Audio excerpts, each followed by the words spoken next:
Previous સેશનમાં આપણે વાત કરેલી હતી સેશનની.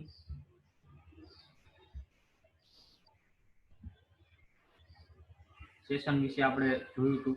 એના પછી આપણે કુકી અને ત્યારબાદ હિડન ફ્રોમ ધ ફિલ્ડ ને એક બાકી હતું એ આપણે જોઈ લઈ. તો આજનું સેશન આપણે જોશું કુકી કોને કહેવાય, કુકી અને ડિસ્ક્રિપ્શનમાં શું લખવું. તો first point, cookie are small pieces of information that are sent in response from the web server to the client. cookie શું છે? એક ઇન્ફોર્મેશન છે જે શું કરે તો કઈ સેન્ડ કરે રિસ્પોન્સ કઈ જગ્યાએથી તો કઈ from the web server to the client. Web સર્વરમાંથી સર્વરમાં સેન્ડ કરે, એમને શું કહેવાય? કુકી. જનરલી આપણે પાસવર્ડ છે, યુઝર નેમ છે એ સેવ કરતા હોય છે. તો ઘણી બધી વાર આપણે જે તે વેબસાઇટમાં લોગિન કરવું હોય તો આપણે પાછું રીએન્ટર કરવાની રિક્વાયરમેન્ટ નથી. એ વેબસાઇટ આપણે ઓપન કરીએ તો એ વેબ સર્વર જે છે એ ક્લાયન્ટને ડાયરેક્ટ સેન્ડ કરી દેતા હોય છે અને આપણે ખાલી લોગિન ઉપર ક્લિક કરીએ એટલે ડાયરેક્ટલી લોગિન થઈ જાય. તો એ કઈ જગ્યાએ સ્ટોર થતી હોય છે તો કોઈ ક્લાયન્ટના બ્રાઉઝરમાં. Second point, cookie are the simplest technique used for storing client state. Simple technique છે ક્લાયન્ટના સ્ટેટને સેવ કરવા માટે. Next, by default each request is considered as a new request. જ્યારે કાંઈ ન હોય, શરૂઆત થાય, સ્ટાર્ટિંગ થાય બાય ડિફોલ્ટ, ત્યારે બધી રિક્વેસ્ટ છે એ કેવી હશે તો કોઈ નવી રિક્વેસ્ટ હશે. In this technique we add cookie with response from the servlet, so cookie is stored in the cache of the browser. Next હવે શું તો કઈ આપણે આ ટેકનિકમાં એડ કરીએ છીએ. We can add with response from servlet, બરોબર. અને કઈ જગ્યાએ આપણે સ્ટોર થાય તો કે cookie store in case of the browser, બરોબર. આપણો કેસ પાર્ટ હોય એ જગ્યાએ સેવ થતું હોય છે. Next point, after that if request is sent by the user, એના પછી જો રિક્વેસ્ટ છે સેન્ડ થાય યુઝર દ્વારા તો cookie is added with request by default. ત્યારે કુકી છે એ બાય ડિફોલ્ટ એડ થઈ જતી હોય છે, બાય ડિફોલ્ટ એમાં આવી જતું હોય છે. થસ એના માટે આપણે શું કહીએ તો ભાઈ we recognise the user as a the old user. એટલે કે એનાથી શું ખબર પડશે તો કઈ જે યુઝર છે એ કેવો છે તો કોઈ ઓલ્ડ છે, એટલે કે પહેલી વાર નથી આવતું. કુકી જેની સેવ હોય યુઝર નેમ ને પાસવર્ડ એ એની પહેલા ક્યારેક લોગિન થયેલું હશે, એના પછી જ્યારે આવે ત્યારે યુઝર નેમ અને પાસવર્ડ છે એ એનામાં સેવ રહે છે. તો એટલા માટે આપણને શું રેકોગ્નાઇઝ થાય કે આ જે યુઝર છે એ ઓલ્ડ છે. Next important point, javax.servlet.http.cookie. તો યાદ રાખજો, javax.servlet.http.cookie class provide the functionality of cookie. જે શું કુકી મારે યુઝ કરવું હોય તો મારે આ ક્લાસનો યુઝ કરવો પડશે. Next, there are two types of cookie in servlet. બે પ્રકારની હોય. ફર્સ્ટ આવે છે નોન persistent cookie, બીજું શું છે તો કોઈ persistent cookie. ફર્સ્ટ આવે છે non persistent cookie. It is valid for single session only. It is removed each time when the user closes the browser. Non persistent નો શું કહેવાય તો કઈ સિંગલ ટાઈમ વેલિડ હોય, એ રિમૂવ થાય ઈચ એન્ડ એવરી ટાઈમ જ્યારે browser બંધ કરી દેતા હોય છે ત્યારે. સેકન્ડ, persistent cookie શું કહેવાય તો કે it is valid for multiple session. ઘણી બધી વાર આપણે જો યુઝ કરવી હોય છે તે વેબસાઇટને અને એ ઘણી બધી વાર આપણો ડેટા એમાં સેવ રહેવો હોય તો એના માટે persistent cookie. It is valid for multiple session. It is not removed each time when the user closes the browser. It is removed only if user log out or sign out. દરેક વાર remove ના થાય ત્યારે log out અથવા તો sign out એટલે કે એનો અકાઉન્ટ ઘણી વાર બંધ કરી દે તો એ જનરલી છે એ રિમૂવ થઈ જતું હોય છે. એડવાન્ટેજ શું થાય કુકીનો? First, simple technique of maintaining the state. How simple technique છે કે યુઝરના સ્ટેટને મેન્ટેન કરે. Second, cookies are maintained at client side. બીજો શું એડવાન્ટેજ છે તો ભાઈ મેન્ટેન થાય ક્લાયન્ટ સાઈડ એટલે કે બ્રાઉઝરમાં સ્ટોર થાય. આપણે જોવું હોય તો પણ જોઈ શકીએ સેટિંગમાં જઈને બ્રાઉઝરમાં. હવે કંઈક ડિસએડવાન્ટેજ પણ છે તો કોઈ શું છે તો કે it will not work if cookie is disabled from the browser. ઘણી બધી વાર જે છે એ બ્રાઉઝર ઇન્સ્ટોલ કરેલું હોય તેમાં કુકી ડિસેબલ યુઝરે રાખેલું હોય એવું સેટિંગ, તો જો કુકી ડિસેબલ હશે તો એ વર્ક થશે નહીં. Second, only textual information can be set as a cookie object.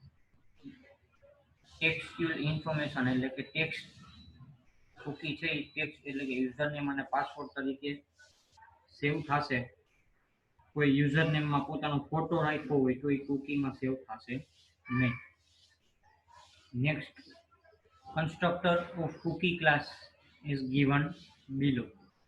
Constructor શું છે તો કંઈ પેલું કન્સ્ટ્રક્ટર કુકી જે સિમ્પલ છે કન્સ્ટ્રક્ટ કરે કુકીને. સેકન્ડ, કુકી બ્રેકેટમાં સ્ટ્રિંગનું નામ અને સ્ટ્રિંગની વેલ્યુ. તો ડિસ્ક્રિપ્શનમાં શું થાય construct a cookie with a specific name and value. એમાં કુકીનું કંઈક નામ આવશે અને કંઈક વેલ્યુ આવશે.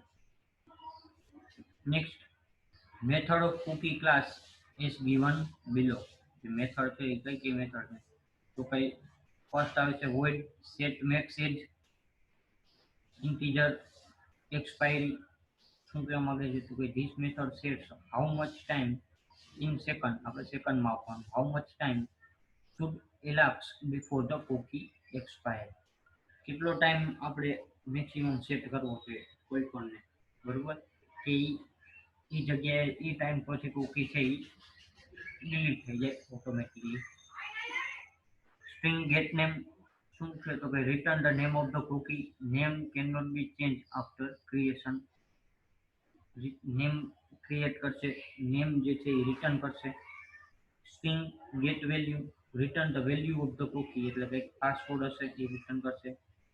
void set name changes the name of the cookie. કુકીનું નામ કંઈક ચેન્જ કરશે.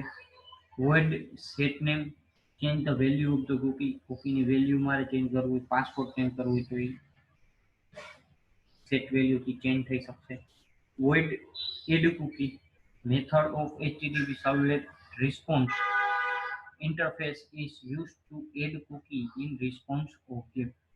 મારે એડિશનલી એડ કરવી હોય કોઈ કુકીને http servlet response એની અંદર, તેના માટે એડ કુકીનો મેથડનો યુઝ થશે. અને ગેટ કુકી અને ડેટા ટાઈપ તરીકે કુકીનો ઓબ્જેક્ટ એટલે કે કુકી એરે.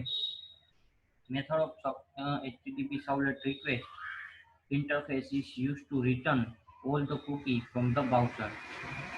બ્રાઉઝરમાં કેટલી કુકી છે સેવ થયેલી એ બધી રિટર્ન કરાવવી હોય તો એના માટે ગેટ કુકીઝ નામની મેથડનો યુઝ થશે. તો આ વાત રહી સેશન અને કુકીની. હવે એક આપણે જોઈ લઈએ હિડન ફ્રોમ ધ ફિલ્ડ. ગઈકાલની મેં પ્રેઝન્ટેશન સેન્ડ કરેલું છે, વિડીયો સેન્ડ કરેલો છે, એમાં આપણે 4 વસ્તુ હતી, 4 ટેકનિક હતી. એક તો સેશન, બીજી કુકી, ત્રીજું હિડન ફ્રોમ ધ ફિલ્ડ અને ચોથું યુઆરએલ રીરાઇટિંગ. જે દેખાય છે તમને એ. તો હવે હિડન ફ્રોમ ધ ફિલ્ડ શું છે એ આપણે જોઈ લઈએ. First point, hidden from the field is a hidden અથવા તો invisible text field is use to maintaining the state of an user. એ કાંઈક હિડન ફિલ્ડ હશે, text field, invisible text field હશે કે જે વિઝિબલ નહીં, આપણે ડિસેબલ રાખેલું હશે પણ હશે ખરા, બનાવેલું હશે. Next, we store the information in the hidden field and get it from another servlet. હવે એમાં શું થાય એ હિડન ફિલ્ડમાં તો કંઈ આપણે કંઈક વેલ્યુ છે એ સેવ કરાવતા હોય છે અને બીજા સર્વલેટમાં લેતા હોય છે. This approach is better if we have to submit form in the all the pages and we don't want to depend on the browser. એના માટે શું તો કંઈ આપણા પાસે બેટર ઓપ્શન છે અને સબમિટ ફોર્મ બધા પેજમાં હોય અને કોઈ એક બીજા પેજ ઉપર આપણે ડિપેન્ડ ના હોય તો એવા કેસમાં હિડન ફ્રોમ ધ ફિલ્ડ છે એ બેટર ઓપ્શન છે. સિન્ટેક્સ શું થાય તો કે આપણે ઇનપુટ કરતા હોય input type is equal two hidden, name is equal to you name, value is equal to કંઈક નામ આપી દઈએ જેમ્સ કે કોઈ પણ. રેડી? તો આ વાત થઈ હિડન ફ્રોમ ધ ફિલ્ડની. નેક્સ્ટ અને ફાઇનલ આવે છે યુઆરએલ રીરાઇટિંગ. યુઆરએલ રીરાઇટિંગ કોને કહેવાય? First point, if the client has disabled cookie in the browser, ક્લાયન્ટે બ્રાઉઝરમાં કૂકી ડિસેબલ કરી રાખેલી છે, then session management using a cookie do not work. તો કૂકી છે એ મેનેજમેન્ટ નહીં કરે, સેશન એટલે કે કૂકી વર્ક નહીં થાય બ્રાઉઝરમાં disable. In that case, URL rewriting can be used as a backup. URL rewriting always work.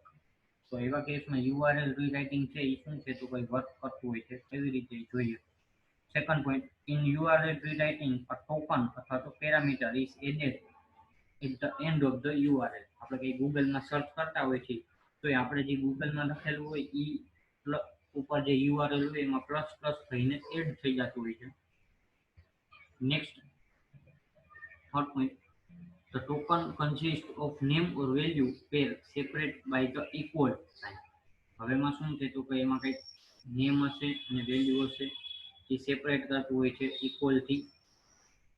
Example તરીકે કંઈક યુઆરએલ આગળ કંઈક સાઇટ છે, પછી question mark user name is equal to કંઈક value and password is equal to કંઈક value. તો આ યુઆરએલ રીરાઇટિંગનો યુઝ થયો કૂકી બંધ છે ત્યારે. તો આ જગ્યાએથી પણ મને યુઝર નેમ અને પાસવર્ડની ખબર પડી. Fourth point, the web container will fetch the extra part of this request URL and use it for session management. હવે સર્વરમાં વેબ કન્ટેનર હોય છે, એ વેબ કન્ટેનર છે એ એક્સ્ટ્રા પાર્ટને આને ફેચ કરતું હોય છે. જે આપણે યુઝર નેમ અને પાસવર્ડ રાખ્યું એ એક્સ્ટ્રા પાર્ટ કહેવાય યુઆરએલ સિવાયના, અને એ સેવ કરી અને સેશનનું મેનેજમેન્ટ કરતું હોય છે. તો get parameter method is use to get the parameter value at the server side. હવે કેવી રીતે ફેચ કરતું હોય છે તો કોઈ get parameter value, parameter value શું કરશે તો એના જે પેરામીટરની જે વેલ્યુઓ છે એટલે કે user name is equal to કંઈક value, password is equal to કંઈક વેલ્યુ, એ as a parameter server side work કરતું હશે અને યુઝર નેમ અને પાસવર્ડ ફેચ કરી મેનેજમેન્ટ કરતા હોય છે. તો આ એક ઓપ્શન છે.